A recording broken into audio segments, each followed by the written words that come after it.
will be studying about the life of David. No? About the life of David. So, may unang question muna ako, mga reflection question muna bago ako mag-umpisa. Unang-una, was there a time in your life, was there a moment in your life na deliberately nag-disobey ka kay God? Yung bang mas pinili mo, na kahit alam mong mali, may choice ka naman, pero pinili mo. Kahit na nakita mo na dati pa, you have tasted that the Lord, the Lord is good. You have tasted and seen His goodness. Tapos, nung time na yun, very tempting, tapos mas pinili mo pa yung gumawa ng hindi kaaya-aya sa Panginoon. Siyempre, ikaw lang sasagot niya sa sarili mo at si Lord, di ba?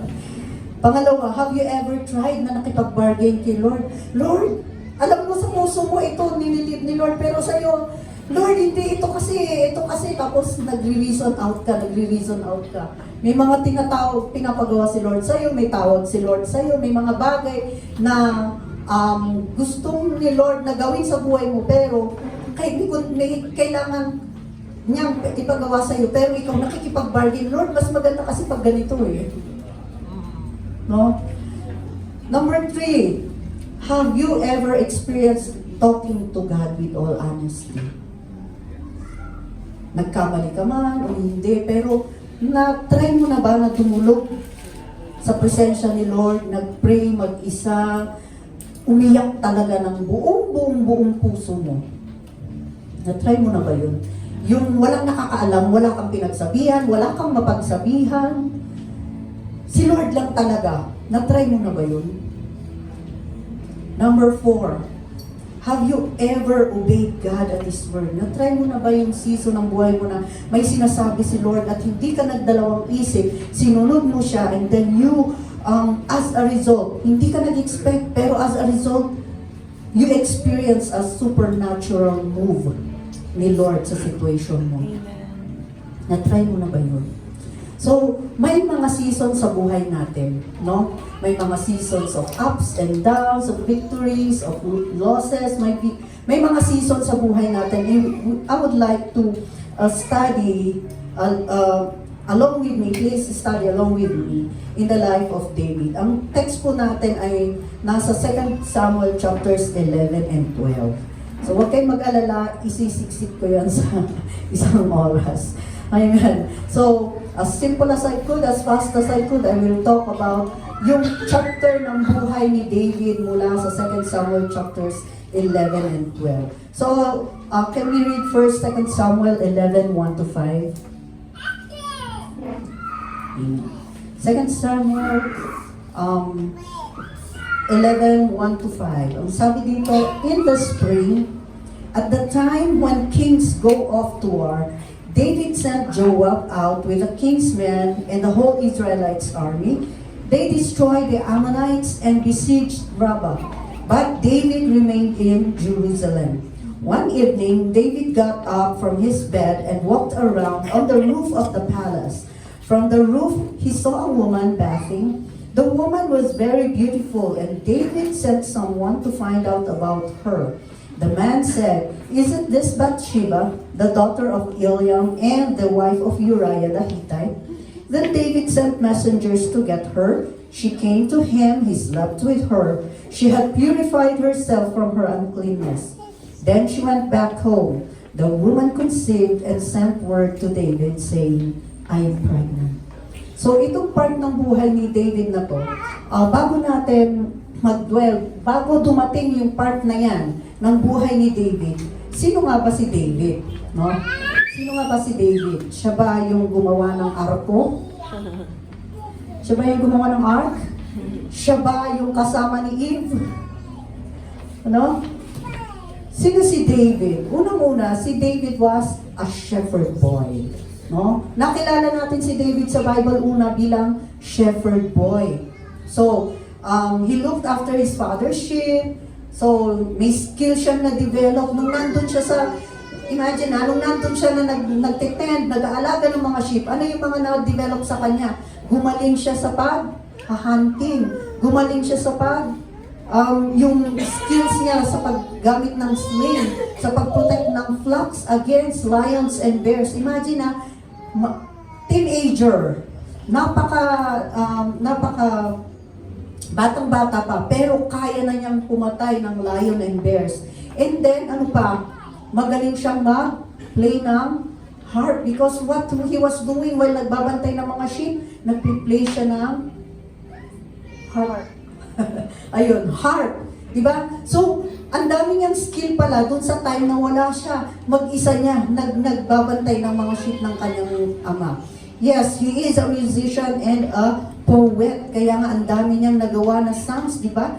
Attributed to the book of Psalms. Ang dami niyang kung babasahin mo yung Psalms, yung mga kanta doon, halos lahat yun siya ang gumawa. At nag-umpisa nga yun nung siya ay batang shepherd pa. He is also a warrior and a champion. So, warrior and champion siya dahil siya lang naman yung pumatay kay Goliath. Ayan. Very good children. He became a successful military leader, no? Dahil sa pagpatay niya kay Goliath, na-discover siya.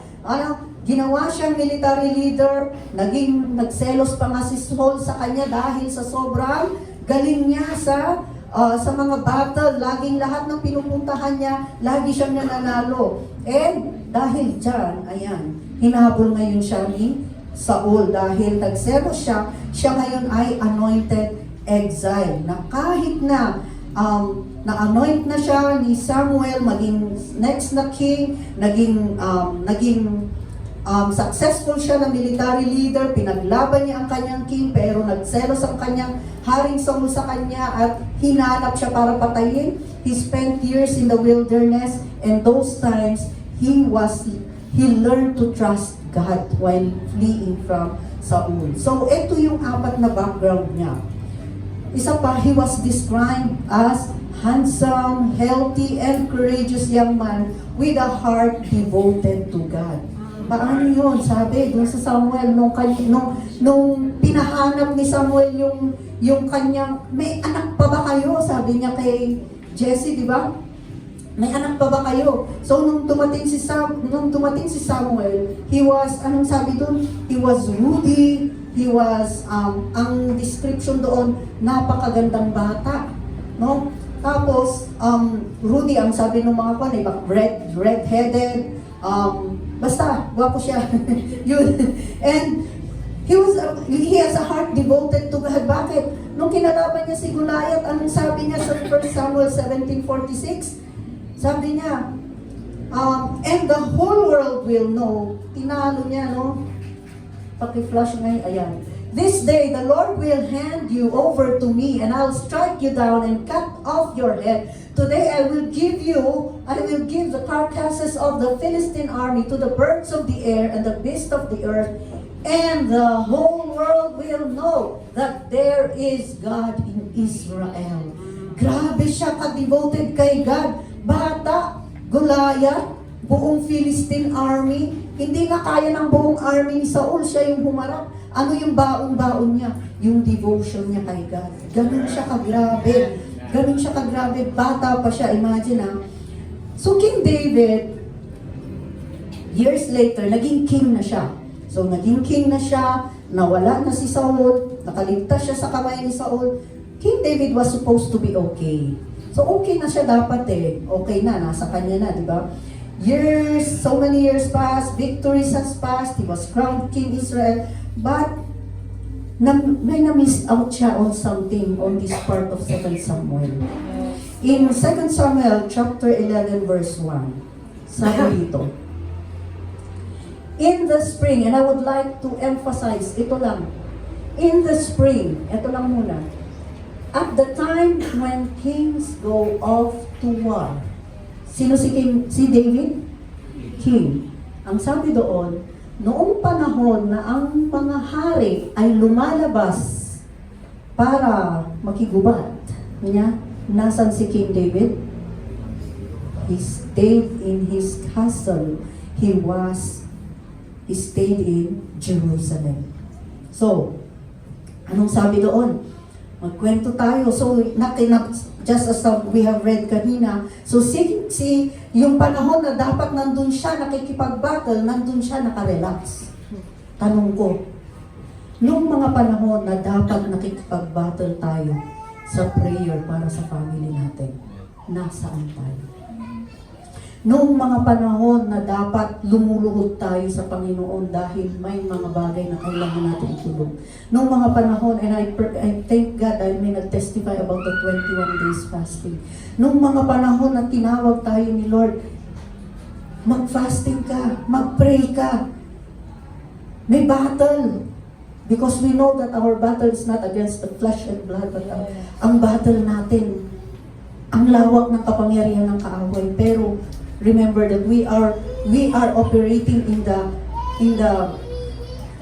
victory. Amen. The battle belongs to the Lord, but the victory belongs to us. Amen. Pero ang hinihingi lang ni Lord, nung battle na saan tayo, nakikipag-battle din ba tayo?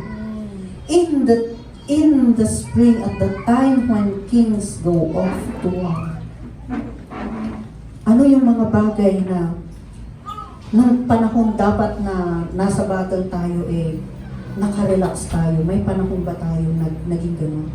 So, ano nangyari? Dahil nakarelax si King David, siguro na-relax na siya kasi sa dami-dami ng pinanalunan niyang battle, at naturuan na niya si Joab, naturuan na niya yung kanyang mga military men. Sabi siguro niya sa isip niya, sabi ko lang sabi siguro niya sa isip niya, kayang-kaya na nila yan, dito na lang ako. No?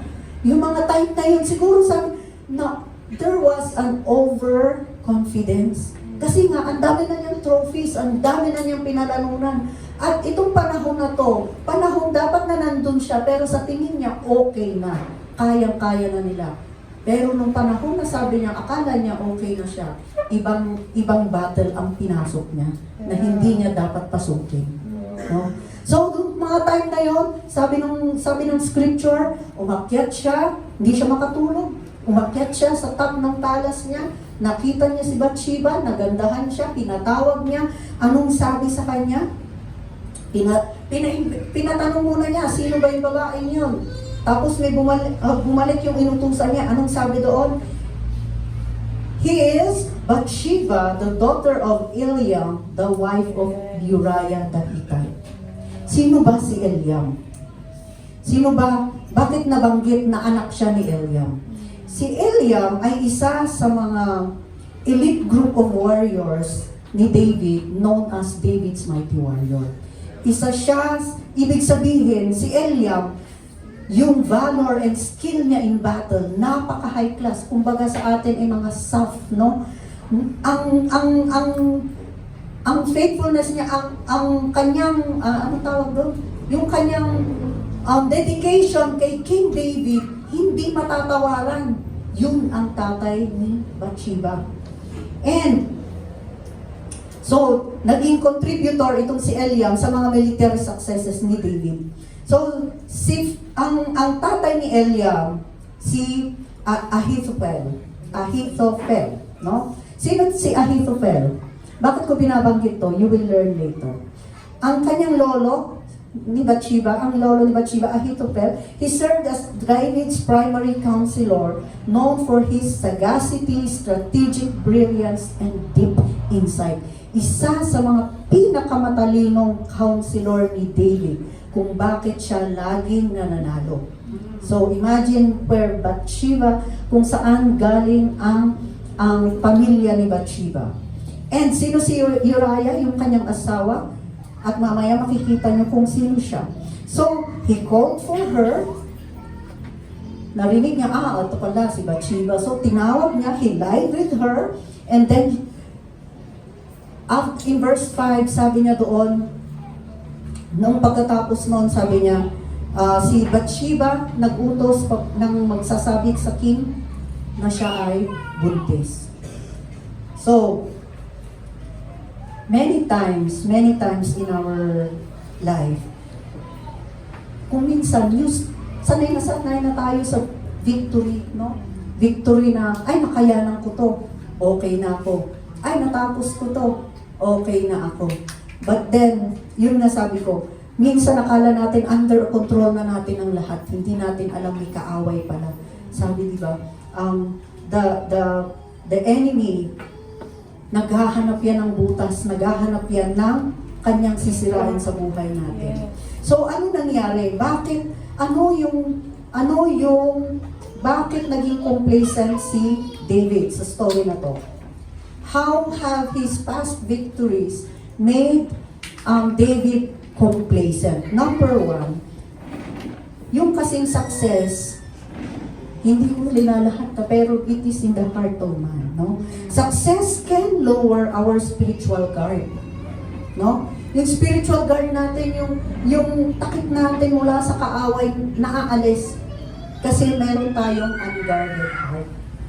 So yung unguarded heart natin, na-experience niya, ang dami-daming victory, ang dami niyang favor na nakuha, yumaman na siya, nakuha niya yung palasyo, ano pa, ang dami niya nakuha. Ang promise ni God na-experience niya. Yung tanong ko nga kanina, di ba? Have you seen and tasted God's goodness? Kung sa lahat siya ang ang dami niya nang naranasan. Pero minsan, pag okay na yung buhay natin, we sometimes stop being watchful and prayerful.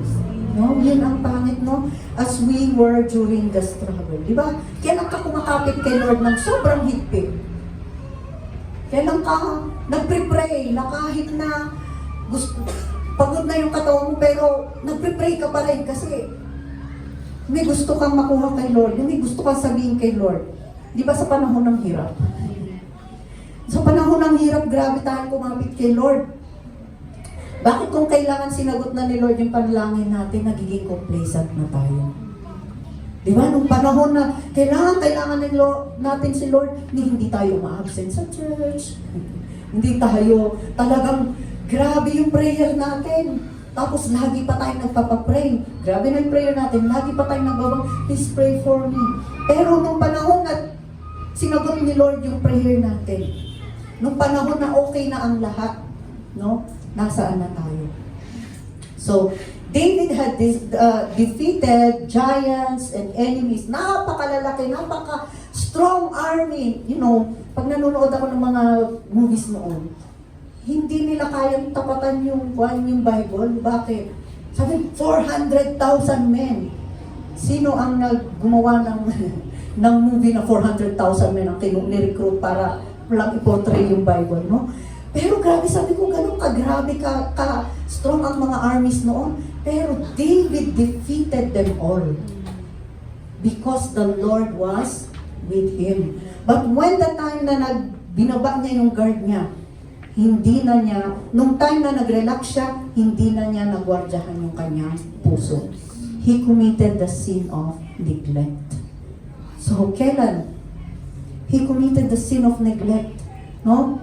Sabi sa Jeremiah 17:9, the heart is deceitful above all things and beyond cure. Pag hindi pala natin binantayan yung puso natin, hindi mo na alam kung saan makakarating yan. Pag hindi mo na siya nabantayan, nalagyan ng tawag nito, nalagyan ng bakod, ng salita ng Diyos, ng prayer, ng fellowship, hindi mo na alam kung saan makakarating yan. In the NLT version, sabi dito, the human heart is most deceitful of all things and desperately wicked, who really knows how bad it is? So, ganun pala kagrabe yung heart. So, number 2, comfort replaces discipline. Kahit pala sobrang disiplinado ka nung panahon na ikaw ay nasa laban, nasa battle, nandun na papunta sa victory na binigay ng Panginoon sa'yo, there can be a time na bakahan mo masiputan, biglang naging complacent ka na. Yung dating discipline mo, naging comfortable ka na, naging comfortable ka na. Past victories can make us feel na okay na ako, I've earned it. Kung minsan meron na rin tayong tawag nito, yung mentality ba ng karapatan mo? Entitlement, deserve. No? Deserve ko to. Pero hindi pala dapat, no? Hindi pala dapat yung entitlement. na even when it's not right season, pwede namang may season, no? Na hindi dapat nasa battle si David. Pero itong season na to kasi, maaaring ito ay isa sa mga pinaka-fierce na battles na lahat ng hari talaga nandun. David stayed kung saan siya komportable, mas pinili niya kaysa yung nandun kung dapat nasaan siya. Na hindi man komportable, pero dapat nandun siya eh. Kaya nga ang tanong ko kanina, may time ba na pinili mo? May time ba na sinasabihan ka ni Lord na anak, itong gawin mo? Pero dahil nakikita mo na hindi ka magiging komportable sa pupuntahan mo o dun sa gagawin mo o dun sa mangyayari, sabi mo, Lord, dito na lang ako please. Kasi ganito, kasi ganyan. Number 3, how can our past victories make us complacent? We begin to rely on our track record. Hindi kay God, not God. So, yun nga, sabi ko sa introduction, si David, napaka-loyal, napaka-devoted ni Lord. Ang haba ng history niya, no? Ang haba nung kwan niya, dun sa pinakamahirap na point ng buhay niya, nung hinahanap siya ni Saul, nagtatago siya sa mga cave, wala siyang makain, halos layasan na siya ng mga tao niya, dahil wala na talaga, naiyak na siya kasi yung mga pamilya niya, mga pamilya nila, kinuha na ng kaaway. Pero, he maintained his devotion to God, yung history of obedience niya and intimacy with God, nandun pa rin. But, yung faithfulness pala niya, dati, it doesn't automatically na it will protect us doon sa temptation na susunod. Kaya pala, sabi ni Jesus Christ, kailangan we carry our cross daily. Doon talaga ako na nasaksak. Sabi ko, Lord, daily. Kaya pala, hindi pwedeng, okay na ako kahapon, nagawa ko na, alam ko na kung paano gawin yan, alam ko na kung paano i-overcome yan. Hindi pala kinabukasan, dapat pala, nandun pa rin tayo lumuluhod kay Lord. Nandun pa rin tayo nagre-rely kay Lord. So, complacency, ang sinasabi ni complacency sa atin, faithful na ako kay Lord noon, I will be fine. So, that kind of mindset, when it starts to creep in at, tawag nito, in-entertain natin, nawawala na yung dependence natin kay God. Unti-unti, hindi natin namalayan, umaalis tayo mula sa presensya ng Panginoon. So, only in the presence of God I have joy. Sabi ko nga, one of the indicators na tayo ay umaalis na sa will ni Lord, sa presence ni Lord, yung joy. That's one of the first indicators. Pag wala ka ng peace, wala ka ng joy, parang hindi ka na masaya kahit nabigyan ka ng 1 milyon. Pero wala pa rin kasiyahan sa puso mo. Ini-indicate mo, sinasabi nun, ang tanong doon, nasa presensya ka pa ba ng Panginoon? Sabi ni Pastor Peter Tanchi, ayan. Sabi ni Pastor Peter Tanchi, 90% of people can survive adversity. But only 10% of people can survive prosperity. Kaya pala, di ba, sabi ng iba, yumaman lang, umayos lang yung buhay, iba na yung ugali. lagi ko naririnig yun eh. Pero may katotohanan pala yun. Kasi out of the survey, no, and of the Bible survey, no, sabi ni Pastor Tanchi, yung observation nila, 90%. Pero totoo, di ba? Pumunta ka sa mga country. That's why I always say, nung napunta ako sa ibang country, sabi ko, nagpapasalamat ako, Pilipino ako, Pilipinas ako. Bakit? Kasi yung kahirapan dito, yung minsan nagpupush sa atin na kumapit kay Lord. Kasi pumunta ka sa ibang bansa, lalo na yung mga mayayaman, ang church, wala nang laman. Ang church, very sila na atheist sila, very confident sila na isabihin na, wala akong pinapaniwala ang God. Kasi okay sila eh. No? But, yeah, it's true. When we are in the adversity point of our lives, minsan, sobrang kapit natin kay Lord. Di ba? Pag nasa bus ka at aalog-alog yung bus, anong gagawin mo? Di ba kapit na kapit ka? With prayer pa yan. Pero pag okay na okay yung takbo ng bus, anong gagawin mo? Matutulog. Di ba kahit jeep yan kung maayos ang takbo. Ganun pala yun. So, past victories, hindi yan insurance policy ha. Yung insurance policy mo kasi, iniipunan mo ngayon para sa future, medyo mas secured.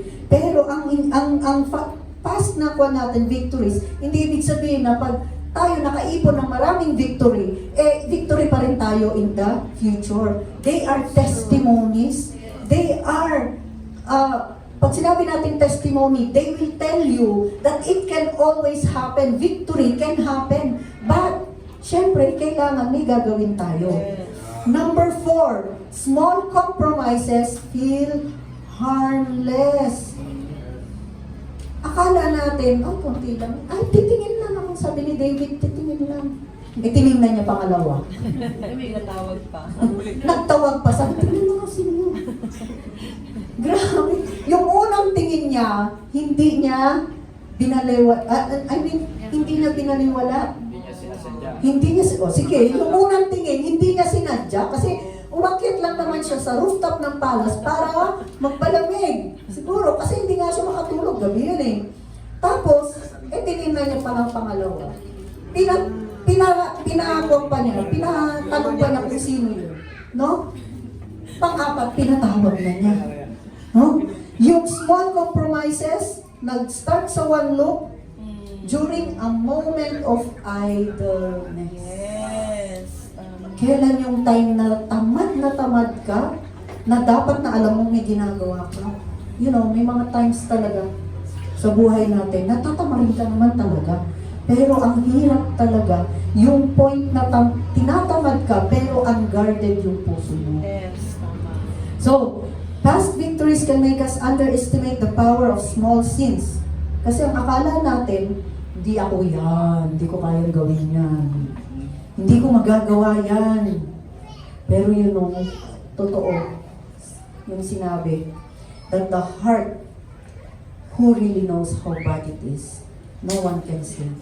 Bakit dati itong mga taong to ganito, lumaki naman sa church, yung mga sikat na singer, kung titingnan mo naman yung background nila, sila naman yung pinalaki sa church, anak pa nga ng pastor minsan.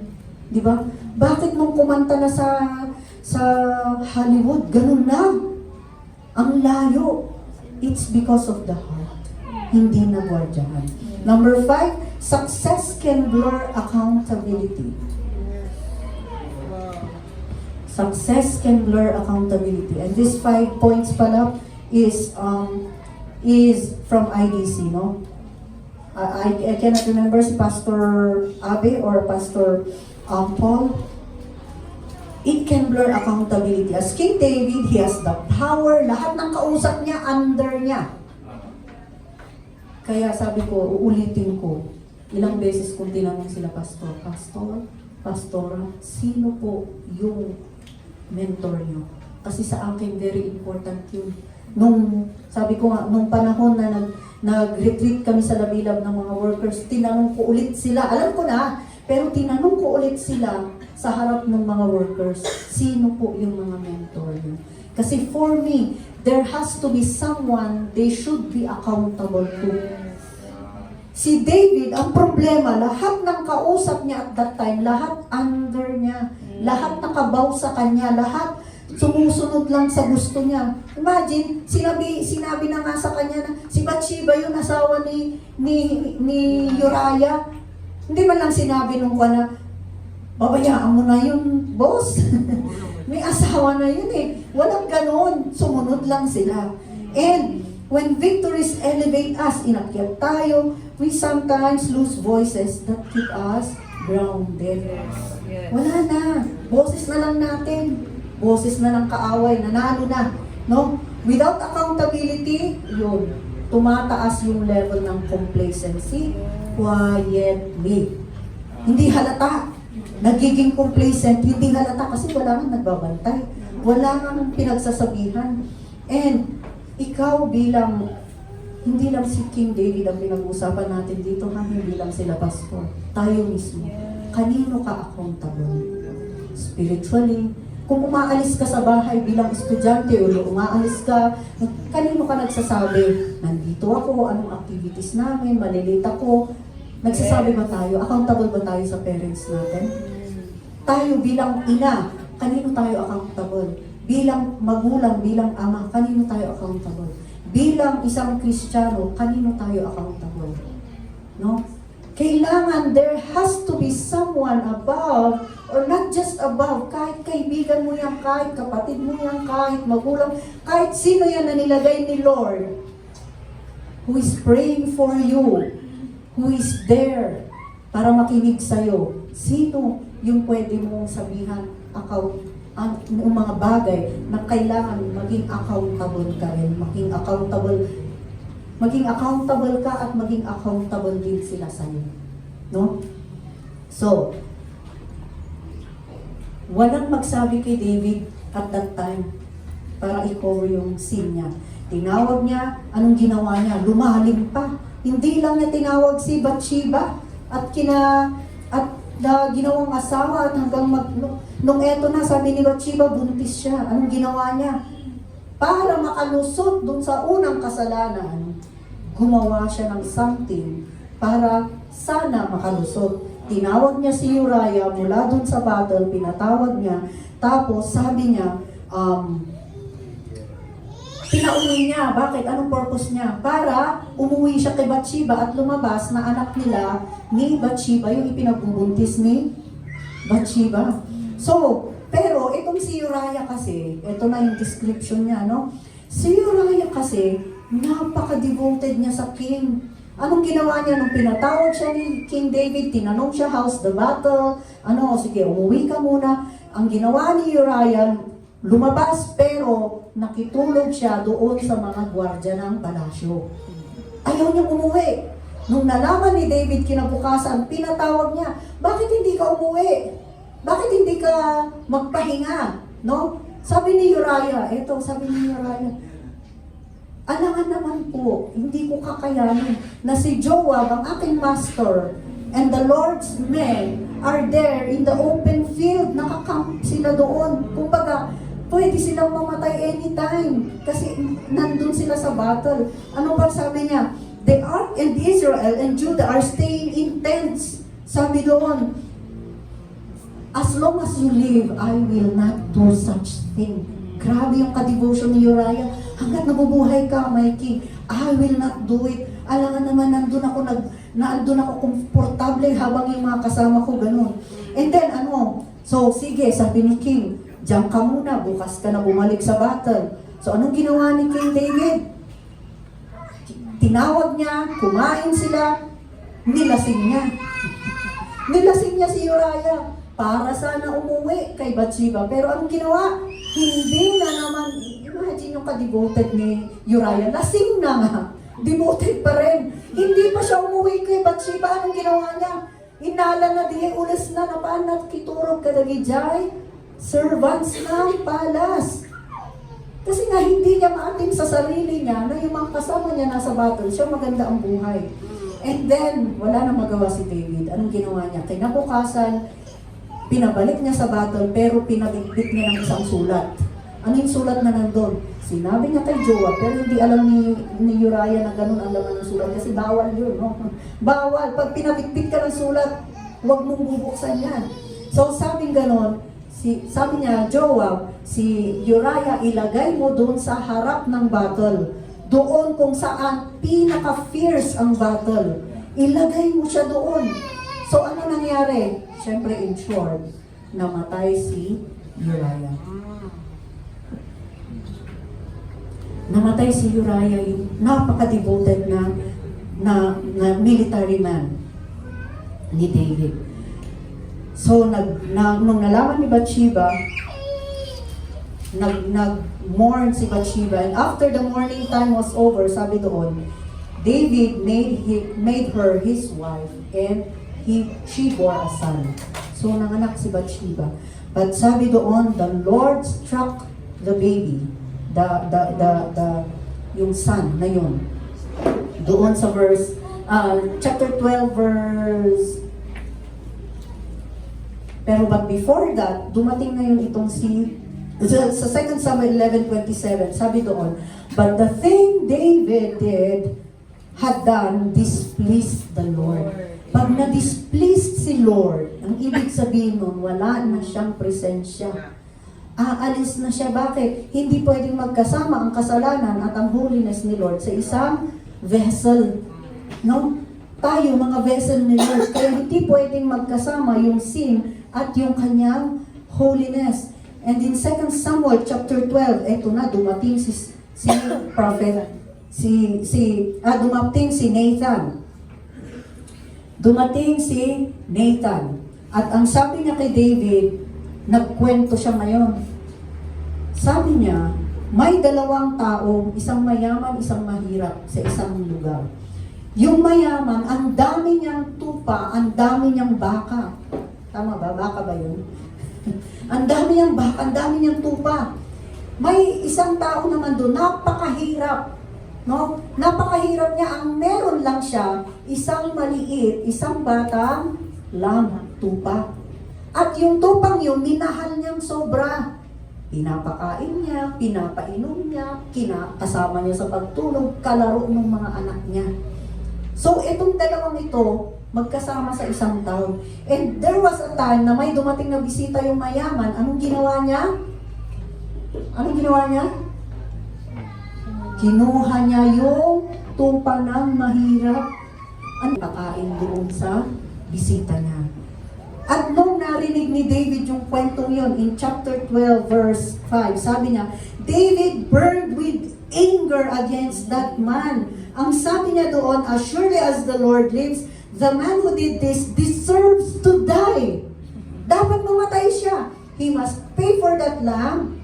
Papatayin na nga, at kailangan pa niya magbayad 4 times over because he did such a thing and had no pity. Ngayon, eto nga lang ang nangyari. Anong sabi ni Nathan sa kanya? You are that man. Ikaw yun. Ikaw yung deserve mamatay. Ikaw yung deserve na magbayad ng 4 times. Ikaw yung tao na walang kaawa-awa.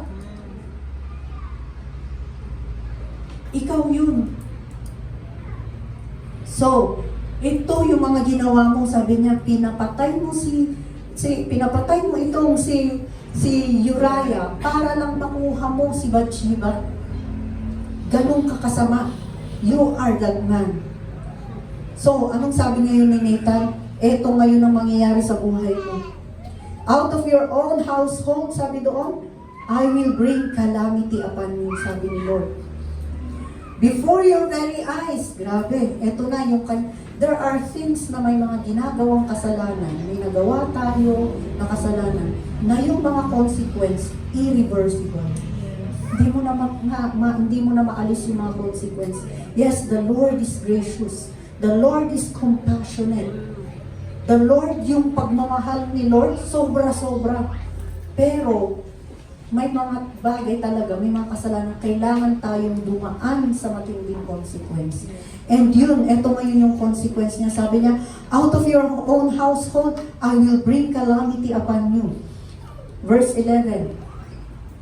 Before your very eyes, I will take your wives and give them to the one who is close to you. He will lie with your wives in broad daylight. So kitang-kita ng mga tao kung anong kahihiyan ang mangyayari sa'yo. You did it in secret, but I will do this thing in broad daylight before Israel. So, yung ginawa mo in secret, ang sabi ni Nathan kay David, ang gagawin ko, ipakita openly kung paano ka bababa, kung bakit ka babagsak mula sa ganyang sitwasyon. So, dito ngayon na-realize ni David, ang sabi niya kay Nathan, I have sinned against the Lord. And Nathan replied, the Lord has taken away your sin. You are not going to die. Grabe yung grace ni Lord, no? Yes. Hindi niya binalik kay David yung sabi niya na dapat mamatay yung taong yun. Pero hindi binalik ni Lord yun. You will not die, sabi niya dito. You're not going to die, but because by doing this, as you have made the enemies of the Lord show utter contempt, no? Napahiya si Lord dito eh. The son born to you will die.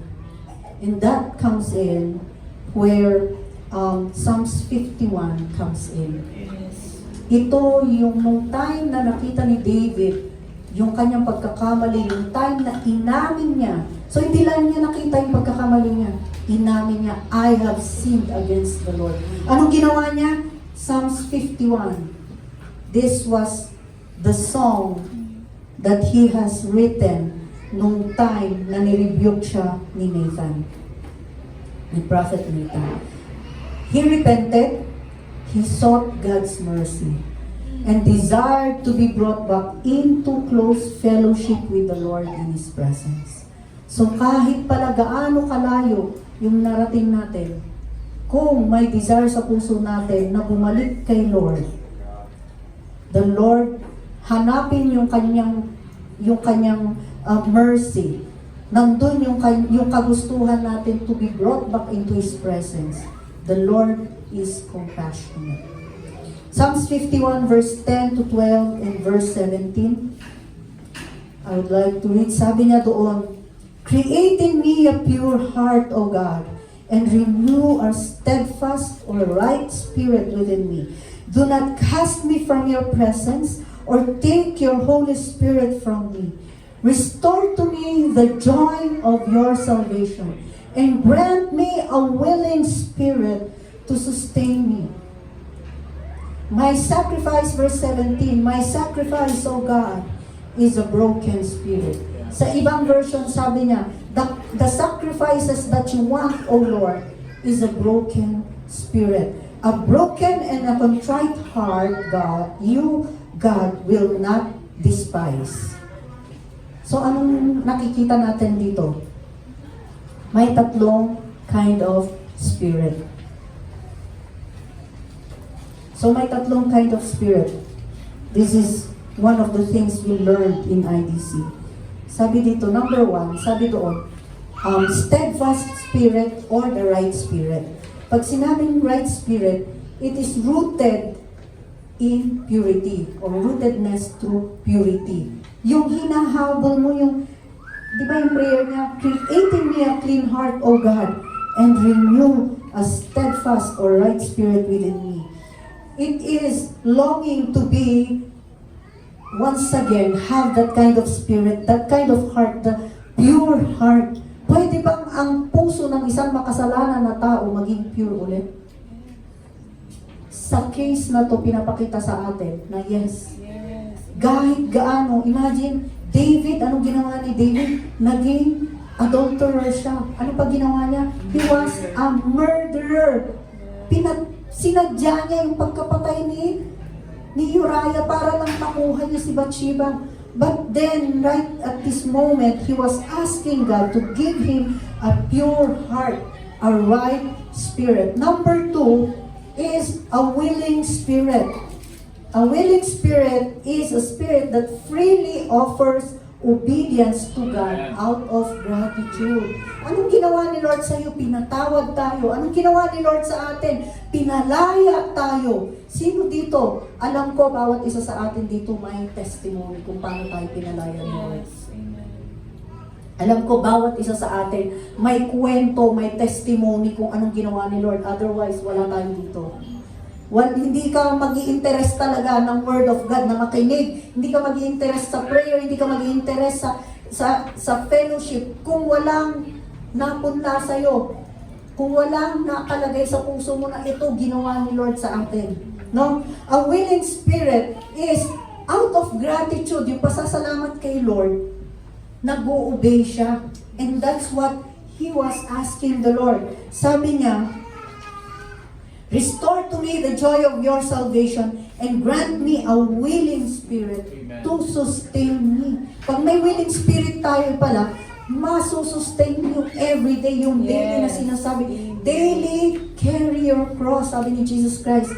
No? Daily, para malayo tayo sa mga circumstances na ganito, sa mga hindi dapat natin marating. No? Number 3 is a broken spirit. Pag sinabing broken spirit, may faithfulness in surrender.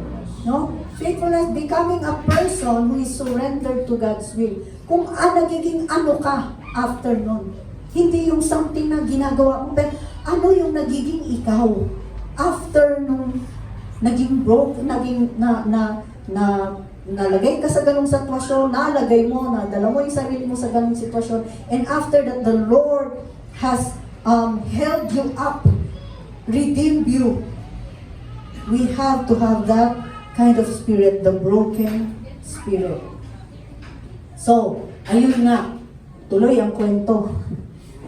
Namatay nga yung anak ni Bathsheba. Namatay yung anak nila. Sabi doon, the Lord struck the child born from Uriah's wife.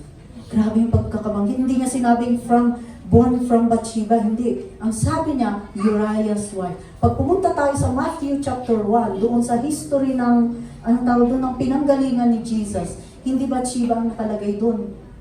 Nakalagay doon si Bathsheba, pero nakalagay doon, Uriah, the wife of Uriah.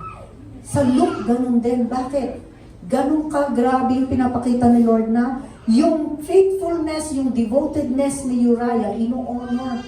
No? 7 days, nag-fast. Nung namatay yung bata, ang ginawa ni David, nag-fast siya ng 7 days.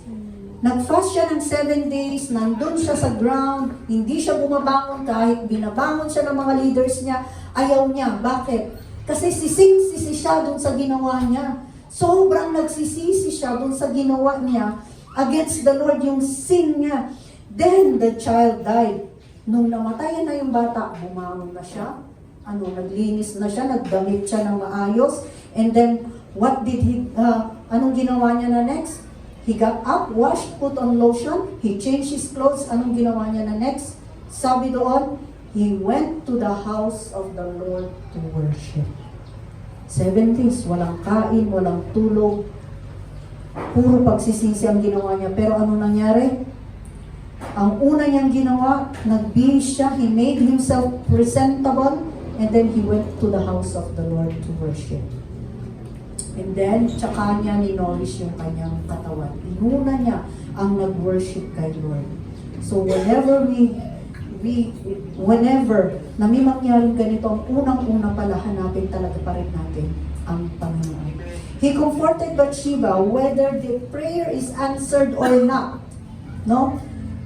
Nasagot man o hindi yung kanyang prayer, namatay yung bata. Pero anong ginawa niya? Ang kanyang response, he worshiped the Lord.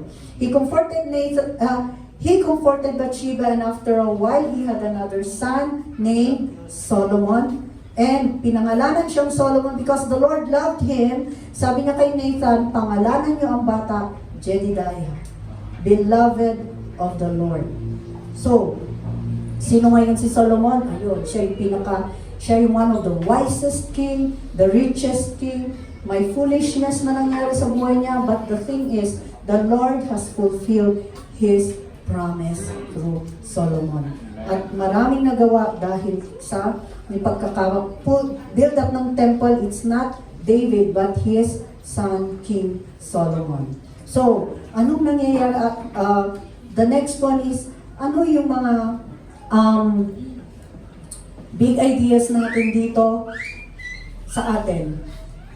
When we become healthy, spiritually, naturally, we multiply. Sabi ni Pastor Abel Binder.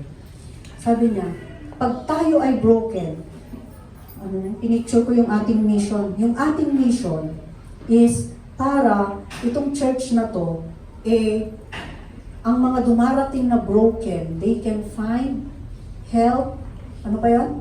Healing, hope. No? 3 H. Who are the ones who will find hope, help, healing, and hope? The broken people. If people comes here broken, ang mission natin, we have to make sure that they will have these 3 things. Pero before sila dumating, sino dapat ang maunang mahilo? Sino ang dapat na ma-break at ma-heal? Sino ang dapat maunang dumaan sa brokenness bago tayo able to minister to these people, to our families, to other people?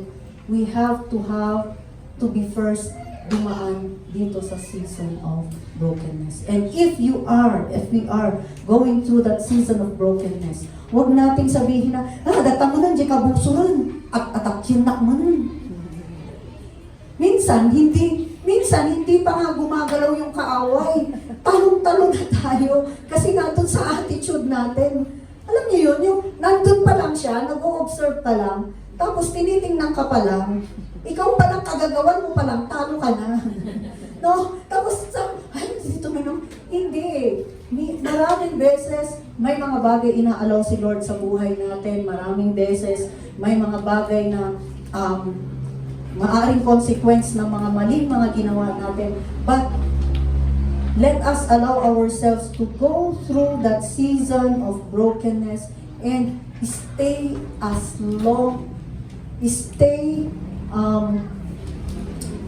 until na makita natin na mag-start yung breakthrough sa buhay natin. You know, breakthrough, hindi darating ang breakthrough kung walang breaking. Minsan, yung iba, humihingi ng breakthrough, gusto nila, book. Hindi. Kailangan may breaking, kaya nga breakthrough eh. Kasi kailangan may mga maalis, pero masakit. Yeah. Walang brokenness, walang breaking na maayos. Na masaya. May mga walang breaking na comfortable. So, brokenness means coming to the end of yourself. No? Yung ma-strip tayo kung ano man yung meron tayong pinagmamalaki. Yung wala ka na talagang maiwan sa sarili mo kundi si Lord lang. That's brokenness. No? Kaya nga, yung mga broken, sabi sa mission natin, napupunta dito kasi may hinahanap sila kasi alam nila na wala sila. Ganun pala yun. Help, healing, and hope. Bakit? Bakit yun ang ibibigay? Yun ang maibibigay sa kanila. Kasi nga, unang-una, nakita natin, bakit natin kailangan tumato? Kasi alam natin sa sarili natin, wala na tayong magagawa. Next is, so transformation only begins when we acknowledge na wala na, si Lord talaga lang ang pwedeng gumalaw. So complete dependence sa mercy niya, sa grace niya, yung self-reliance natin, yung galing natin, binababa. I'm trading my sorrows, I'm trading my pains, I'm laying it down for the joy of the Lord. Kita niyo? Sabi ko sa inyo, hindi, yung mga song kanina, naiyak ako kay Lord kasi sabi ko, Lord, bakit yung mga song, prepare kami dun sa message. No? Brokenness. So, number 2, brokenness includes accountability and transparency with a discipler. So, kanina pinag-usapan natin yung accountability. Si David, wala kasing accountability, kaya tuloy niyang ginawa kung ano yung ginawa niya. Naging wise siya sa sarili niyang paningin. Brokenness includes accountability and transparency with a discipler. No? So, kanino ka accountable? There was this time in my life, there was this thing in my life that has happened in the past that keeps hurting me for the last, ang habang panahon, sobra. Hindi ko na masabi. Ang habang panahon, almost all of my life, that thing na hindi ko nasabi kahit kanino. And then there was a time that the Lord said, you have to tell somebody that will be praying for you. And then dumating yung time na yun. Binigay ni Lord yung opportunity. And then yung nangyari yun, ikinonfess ko sa isang kapatid. Before I told it to Pastora, nauna itong kapatid na to, that I am being led to tell her about this thing. And then, I asked her prayer because this is what I plan to do para makawala dito. And then, we prayed, and then after kong ginawa, yung meron akong plinano, yung plano ko, pinakita ko sa kanya, and then sabi niya, wait lang, aakyat lang ako sa prayer room, mag-pray ako, sabi niya. And then she prayed, and she was asking the Lord, she was crying out to the Lord. And then, minessage niya ulit ako. We were at that time, 1:00 na ng madaling araw. And then, go sis, gawin mo na kung anong dapat mong gawin. Yung gagawin mo. And then, after that, a few days after, I met with Pastora. I told her, ito yung mga nangyari, it has kept the pain inside of me for more than 30 years of my life. And then, Pastor just listened to me, she prayed with me, inabot na kami, nagsara na yung SM, hindi na namin alam sa kami maalalabas sa SM kasi nagsara na lang. But you know that moment na wala na kami pakialam, wala nang pakialam. Si Pastora, she kept me comfortable. She kept me na sinabi ko hanggang mailabas ko lahat. And then we prayed right then and there. And then you know what? I was, because of that, one of that na nangyari is, umiiyak ako. I was 1 year, nobody knows this, but I was into deep depression for almost a year. I was crying 2 to 3 hours a day. Na kahit nawala, Lord, ano ba to? Bakit hindi na nauubos? 2 to 3 hours of crying every night. You know what? After na naghiwalay kami ni Pastora, that very night, I never cried. Walang kahit isang luha. I was so stunned. Sabi ko, Lord, ano nangyari? Pero alam ko si Lord yun.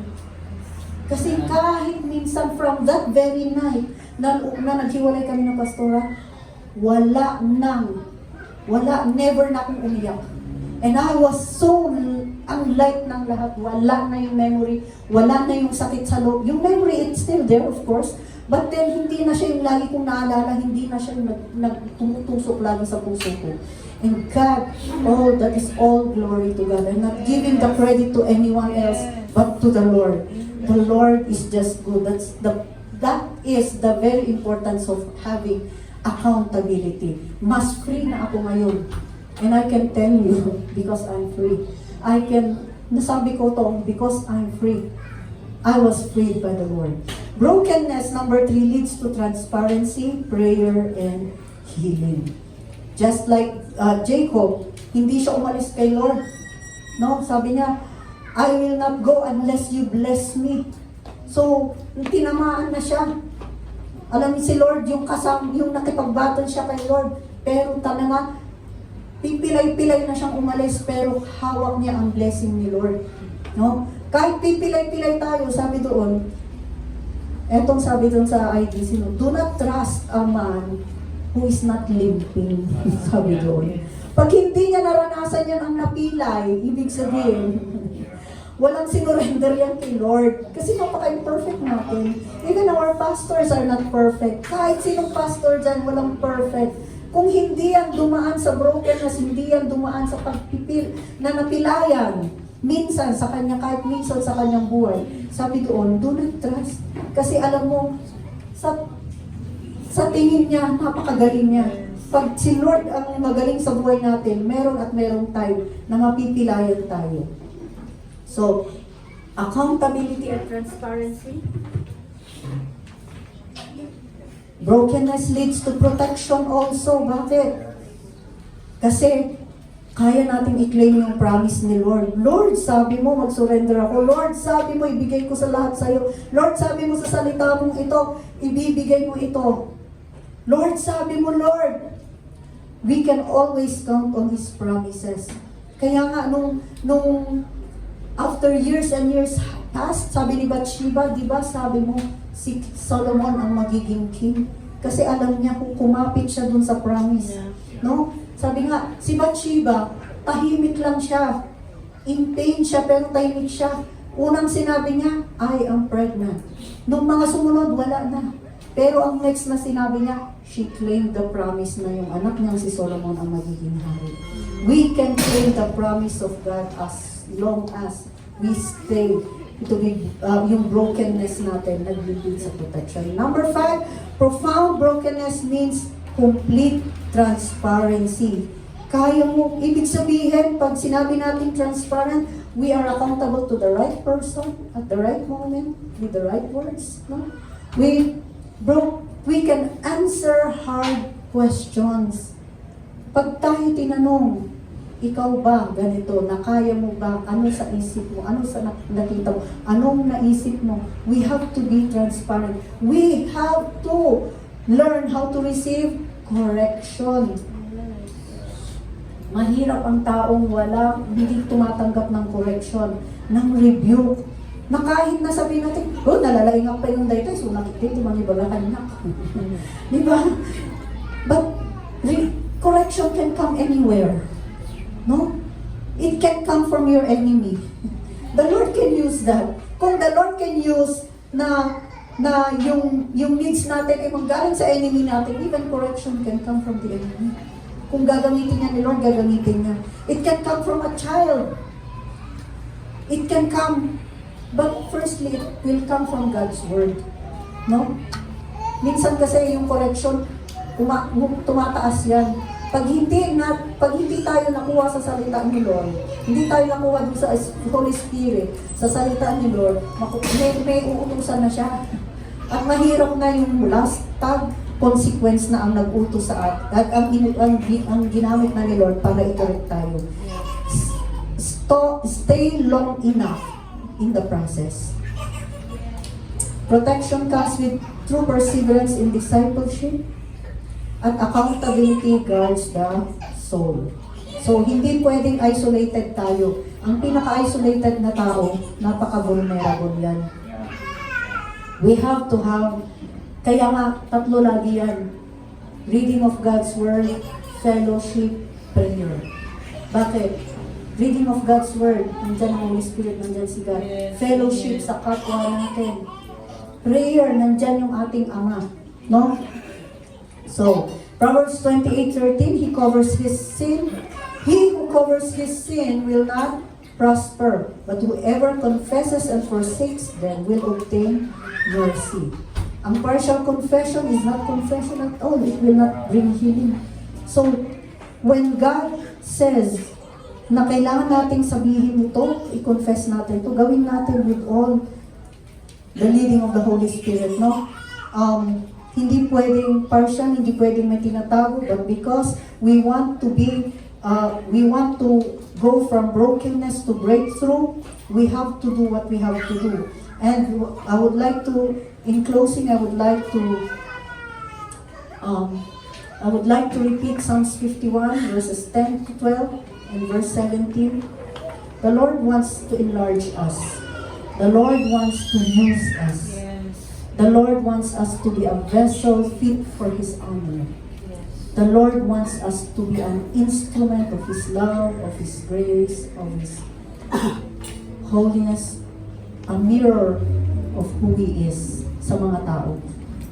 We have our vision, church vision, we have the church mission. The Lord wants us to enlarge.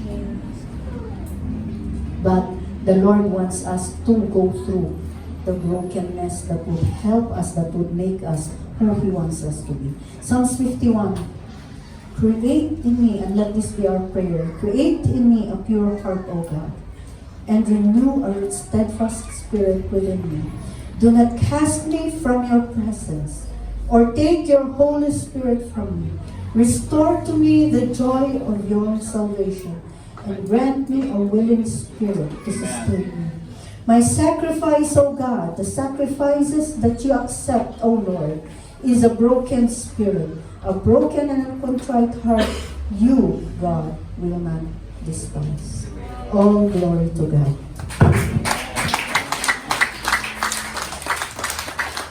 Wow, praise God. Hallelujah. Amen. We are so blessed, to any half days yung aming intentional discipleship conference, and yet parang nasum up ni Ate Yasmin ng isang oras, and we are blessed. Amen po. Yes. Dahil naniniwala pa ako ng mensahe ng Panginoong Diyos ay hindi aksidente. At nung kinokonek kanina ni Ate Yasmin yung message doon sa kung anong vision na meron tayo, mission. Okay, where broken people find healing, help, and hope. Totoo nga, hindi natin mararanasan yung 3 H's na yon. O kaya idagdag nyo pa yung isang H, Hernan. Pero huwag na. Okay. Hindi natin mararanasan yon if we are not broken. We don't have broken spirit. At napakalinaw po yun that even King David, his private sin, nagkaroon po ng public consequence. Yes. At hindi ibig sabihin na nung nag-repent si David, ay wala na pong consequence at binawi na ng Diyos. Apektado yung kanyang reputation, yung integrity, namatay yung kanilang anak, ay kagulo sa kanyang pamilya, He suffered a lot of consequences. But yet, David learned to surrender lahat sa Panginoon. Hindi niya sinabi, Lord, give up na ako sa mga consequence na to na pinagdadaanan ko. Pwede naman siguro matigas na ako at lumayo na lang sa iyo. Pero hindi eh. Ang tanging pinangahanga ni David ay yung presence ng Panginoong Diyos. And that's the only thing nakakitaan si David ng isang puso na contrite heart, sabi doon. A willing heart. And you know, sa kabila po ng mga consequences po na yun na naranasan ni David, he remained faithful na magtiwala doon sa process na kanyang pinagdadaanan. He entrust everything to the Lord. Hindi lang siya nag-rely doon sa sarili niyang lakas, but he relied doon sa will ng Panginoong Diyos. Nakakatuwa, sabi ni Ate Yasmin kanina nung nagkaroon sila ng anak ulit na si Solomon. You know, the root word of Solomon is siya lang nang ibig sabihin ay peace. Maganda na yun eh. Di ba? Despite doon sa matinding kasalanan ni David, si Solomon, during his reign, nagkaroon ng kapayapaan. Matinding kapayapaan. Kaya nga, nakapag-establish siya na mabuild yung temple.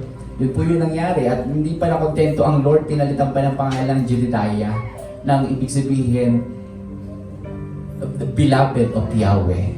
Amen? Beloved of Yahweh, na nagpapakita ng divine love, grace, and reconciliation kay David. Amen po?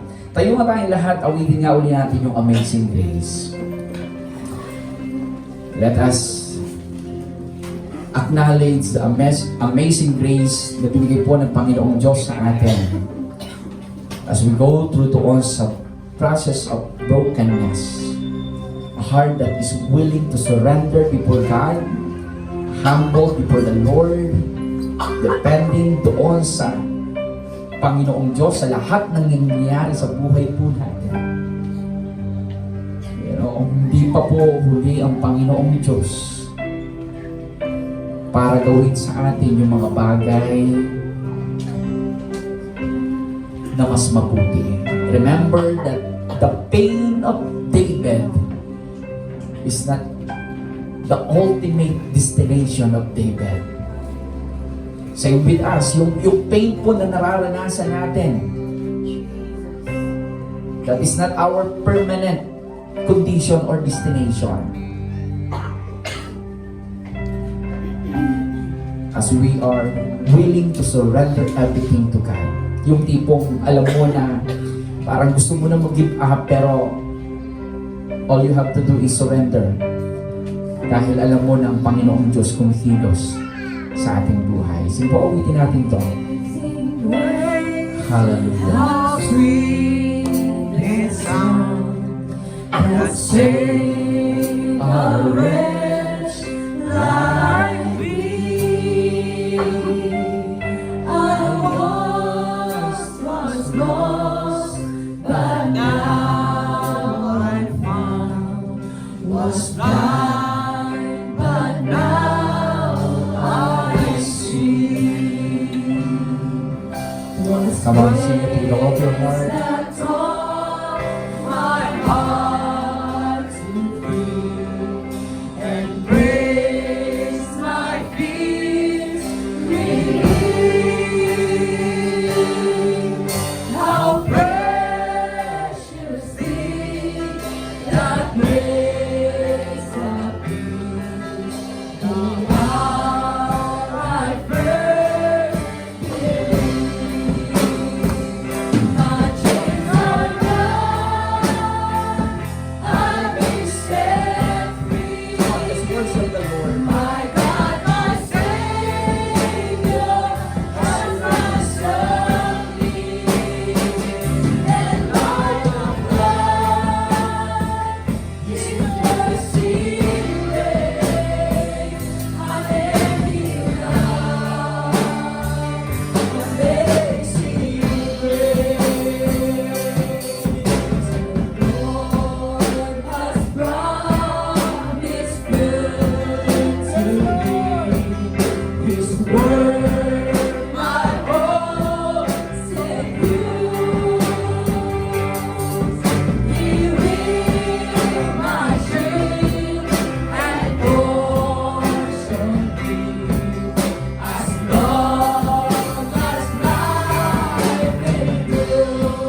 We cannot be free if we are not willing to surrender everything before the Lord. Hindi po natin mararanasan yung totoong kalayaan.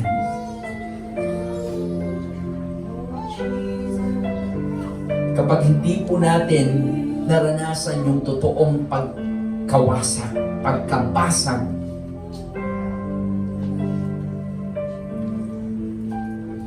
hallelujah.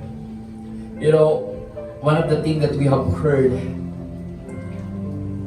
is yung ginagawa nila sa Japan, that when the jar was being broken, meron silang tinatawag dito na kintsugi. Yung broken pieces ng jar na yan, bubuuin uli nila. At kapag binuo nila ito gamit yung gold, yung gold mismo ang bumubuo dito sa jar na ito. At kapag natapos na yung jar, mas maganda po siya kesa sa dati. Mas mahal siya kesa sa dati. Mas treasured siya.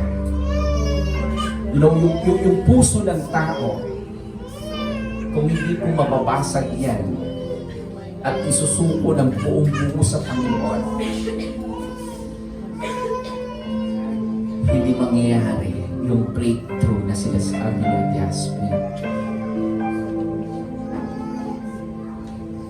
There is breakthrough kapag na-experience po yung broken spirit, contrite heart, yung humility, yung heart that is fully surrendered before God.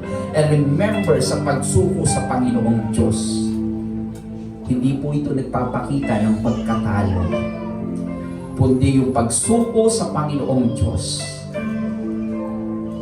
nagpapakita ng totoong pagkapanalo. Hallelujah. Thank you, Jesus. Come on, each and every one of us, let us humble ourselves before the Lord. Tama na yung pagiging matigas sa harap ng Panginoon. If we are being corrected and rebuked, just humble ourselves before God. If we have heard the Word of God,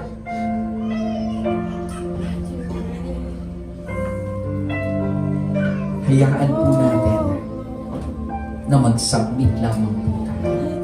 Mag-obey lamang po tayo.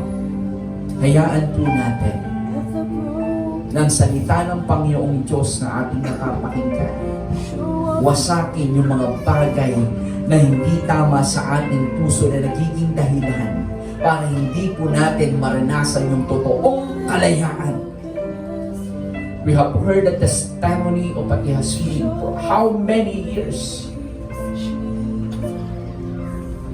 He was set free from the lies and works of enemies as she experienced the broken spirit. And same with us. Hallelujah. Come on, say thank you, Lord. Thank you, Jesus. Can we raise our hands before the Lord? And one more time, let us sing the chorus, My Chains Are Gone. My chains are gone, I've been set free. Yes, yan po yung katotohanan. My God, my Savior, has ransomed me, and light of God, His mercy reigns, unending love, amazing grace. My chains are gone. My chains are gone, I've been set free. My God, my Savior, has ransomed me, and the light of God, His mercy reigns, unending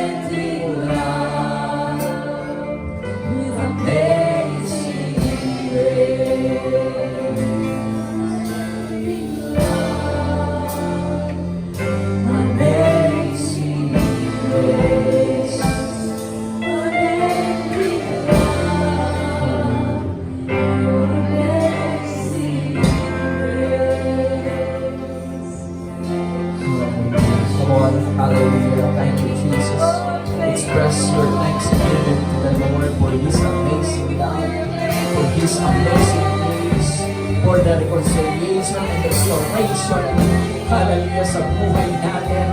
Hallelujah, let us express our thanksgiving to God for giving us many chances to come before Him and enjoy the joy of His presence. Hallelujah! Thank you, Jesus! Thank you, Lord! Thank you, Lord, that in your presence there is fullness of joy. Jesus, Jesus, Jesus. Thank you, Lord. Panginoon, sa umaga pong ito, kami po ay patuloy na dumudulog sa iluklungan ng banal na biyaya.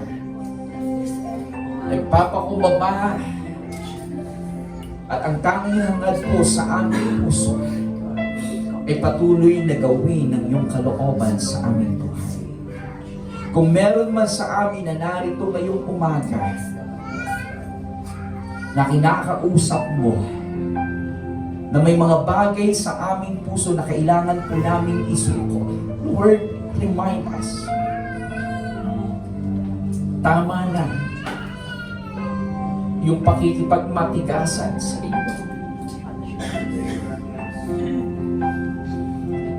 Help us to have a willing heart to surrender everything. Hindi man namin gusto yung nangyayari sa buhay namin sa kasalukuyan. But help us to always choose to surrender everything to you, O God. Maybe some of us are suffering because of the wrong decision that we have made sa nakaraan. But Lord, this pain is just temporary. What is permanent is your plan and greater purpose sa aming mga buhay. All we have to do, Lord, is surrender everything to you. Go through the process of correction, that we should live a life of repentance, that we must be willing, Father, not to run away from your will, but run towards to your presence, O God. Lord, salamat po. Patuloy kang mangusap sa buhay ng bawat isa sa amin. And I know and we believe that healing, help, and hope, breakthrough comes after brokenness. Hallelujah. Thank you, Jesus. Thank you, Jesus. Lord, as we humble ourselves before you today, isinusuko po namin sa inyo ang lahat. Wala sa aming kamay ang kontrol, wala sa aming sitwasyon, but we will put our total reliance in your hands. Thank you so much, Lord. Thank you so much. Hallelujah. Hallelujah. Hayaan mo, Panginoon, na kahit sa aming pag-uwi, dala-dala po namin ang mensahe nito. Hayaan mo na patuloy po namin mag-meditate at ma-apply po sa aming buhay. Protect us, O Lord, sa anumang gawa ng kaaway para disturb at nakawin yung napakasaganang mensahe mo na aming napakinggan ngayong umaga. But it will remain in our hearts as we apply it, Lord, sa buhay po namin. Salamat po. Protect our hearts, Lord. Guard our hearts in the name of Jesus. Thank you, Lord. Thank you. Father, whatever our concern today, if someone needs healing emotionally, Lord, heal them in the name of Jesus. If someone needs healing mentally, Lord, heal them in Jesus' name. Lord, someone needs healing spiritually. Someone needs to receive you Yes. as Lord and personal Amen. Savior Yes, Lord. ng buhay po nila sa araw po na ito. Allow that person, allow that brothers and sisters to open their hearts and acknowledge Jesus Christ as Lord and personal Savior ng kanyang buhay. Because real healing comes by accepting and acknowledging you, Jesus Christ, as Lord and personal Savior ng aming buhay. So thank you for the opportunity to receive your love through Jesus Christ. Salamat, Panginoon. Cover us always with your precious blood. Layo mo kami sa anumang uri ng karamdaman, anumang aksidente, anumang mga plano ng tao na hindi maganda laban sa amin. Protektahan mo po kami, Panginoon. I thank you for your continual provision to all our needs. Bless the source of our income. Bless the labor of our hands, Lord. And use whatever profession we have, oh God, as an instrument of your spiritual blessing sa mga tao na nakakasalamuha po namin sa pangalan ni Jesus. Thank you so much, Father. Hallelujah. Bless the ministry that you have entrusted to us. Bless this church, Lord. Salamat, Panginoon, na marami. Purihin at sambahin ka. Salamat sa inyong lingkod na ginamit po ngayong umaga. Continue to use her, enlarge her territory, and allow her always, Lord, to be an instrument of spiritual blessing to her whole family. Salamat, Panginoon. Protect her. And whatever the desires of her heart na naayos sa inyong kalooban, ikaw pong kumilos at gumawa ng katagumpayan.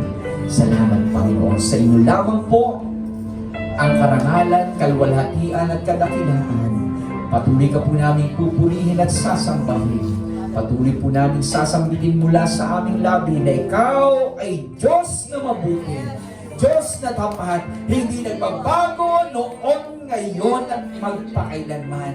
Salamat, Panginoon, sa katagumpayan na ginawa mo sa aming mga buhay at patuloy na ginagawa at gagawin pa, Panginoon Diyos. Thank you, Lord, for the love, joy, and peace. Hallelujah. Thank you, Jesus. With the grace of our Lord Jesus Christ, the everlasting love of our Father, the never-ending communion and guidance of the Holy Spirit be each and every one of us. This be us in the mighty name of our Lord Jesus Christ. Everybody say, Amen, Amen, Amen. Praise God.